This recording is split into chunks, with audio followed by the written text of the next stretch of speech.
Bonjour à tous, soyez les bienvenus dans notre paroisse invisible. Et traçons sur nous au début de cette célébration le signe de la croix, car c'est Dieu qui nous rassemble, au nom du Père, du Fils et du Saint-Esprit. Amen. Prions pour nos frères et sœurs malades. Nous pouvons penser à Paulette Fourny, qui vient de se faire opérer, mais qui va mieux.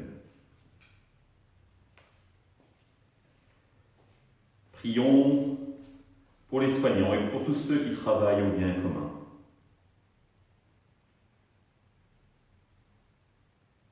Prions pour tous ceux qui souffrent de l'angoisse, de la solitude. Que l'Esprit Saint vienne les visiter.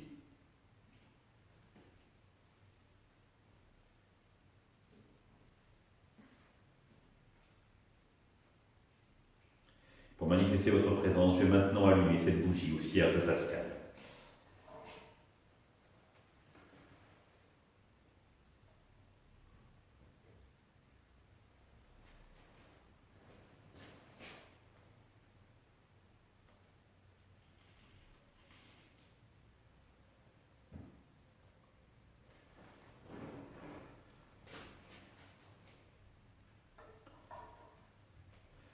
Dans l'évangile de Jean,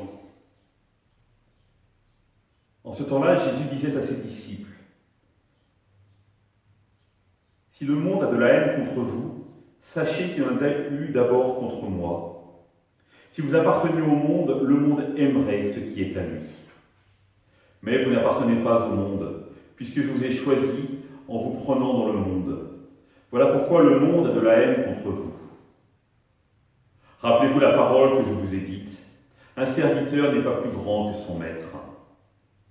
Si l'on m'a persécuté, on vous persécutera vous aussi. Si on a gardé ma parole, on la gardera aussi la vôtre. Les gens vous traiteront ainsi à cause de mon nom, parce qu'ils ne connaissent pas celui qui m'a envoyé. » Acclamons la parole de Dieu. Louange à toi, Seigneur Jésus. Le monde, dans l'évangile de Jean, a une vision très négative. Le monde renvoie à tout ce qui éloigne de Dieu, alors que le ciel, évidemment, renvoie à tout ce qui est de Dieu. Et donc, quand Jésus nous dit « vous êtes du monde », ce n'est pas un compliment qu'il fait. C'est-à-dire, vous êtes éloignés de Dieu et revenez à Dieu de toute votre âme, de tout votre cœur, de toute votre force, comme il est écrit dans le livre du Deutéronome. L'essentiel pour un chrétien, justement, c'est d'être capable de vivre dans le monde, c'est-à-dire dans la société dans laquelle nous sommes, mais avoir déjà la tête au ciel. C'est-à-dire d'être le canal, le vecteur par lequel Dieu va passer pour inonder le monde de sa présence. Et pour cela, un père jésuite que je connaissais bien disait « Un chrétien doit toujours avoir 2 livres avec lui. Dans sa main gauche, la Bible, dans sa main droite, le journal. Et le chrétien va être celui qui va faire l'unité justement entre le monde du ciel, avec la Bible, la parole de Dieu qu'il va pouvoir méditer, interpréter, commenter et vivre, et le monde, où il va vivre dans le monde, avec le monde, pour être la lumière du monde, comme le Christ l'a été.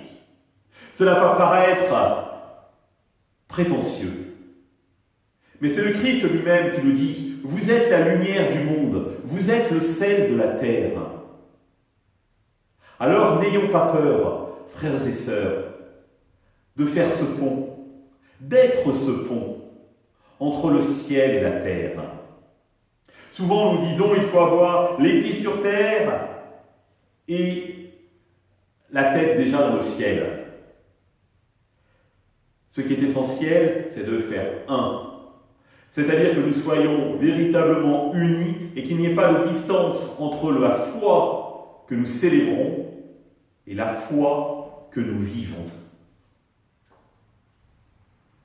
Et c'est à chacun d'entre nous, finalement, de vivre, de méditer la parole de Dieu pour savoir ce que nous avons à vivre et en rayonner auprès de tous ceux vers qui nous sommes envoyés. Avec confiance, frères et sœurs, tournons-nous vers Dieu pour le prier. Notre Père, qui es aux cieux, que ton nom soit sanctifié, que ton règne vienne, que ta volonté soit faite sur la terre comme au ciel. Donne-nous aujourd'hui notre pain de ce jour. Pardonne-nous nos offenses, comme nous pardonnons aussi à ceux qui nous ont offensés. Et ne nous laisse pas entrer en tentation, mais délivre-nous du mal. Amen. Quelques petites annonces. Vous avez dû recevoir votre cacahuète, donc n'hésitez pas à l'appeler pour prier, pour faire connaissance, et prier pendant toute la semaine pour celui ou celle qui vous a été confié.